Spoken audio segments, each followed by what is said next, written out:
The Universal Peace Federation has been a leading exponent of diplomacy, with particular emphasis on the responsibility of religious and spiritual leaders to overcome historical self-interest. Dr. Hak Ja Han Moon concedes that there are still many challenges until peace in Africa and Asia is realized. She called on religious leaders and politicians to work together. We have gathered to discuss how to find meaningful and effective ways of realizing a world free from war, conflict, and discord, how to realize a world of lasting peace. We have gathered here to put our heads together and share our wisdom.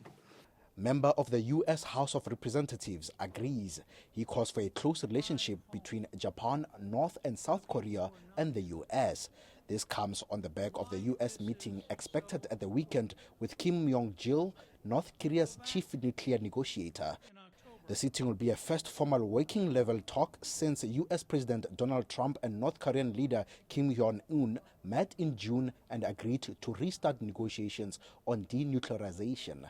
The talks previously stalled after a failed attempt at a summit in February. Why this is so important.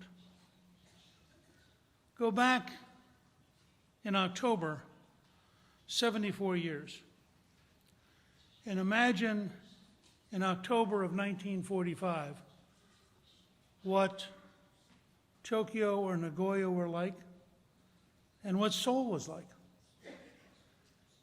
And remind ourselves that peace can be very fragile, that the dangers of us once again sliding into war are very real, and that every generation has to find a path to solve the problems before they degenerate into warfare.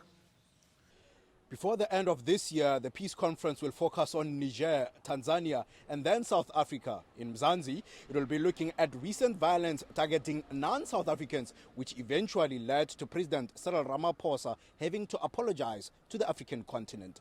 This took place firstly at former Zimbabwean President Robert Mugabe's official funeral service, and recently when he apologized to Nigerian President Muhammadu Buhari.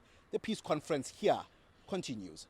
For Newzroom Africa on Channel 405, I'm Pelane Phakgadi in Nagoya, Japan.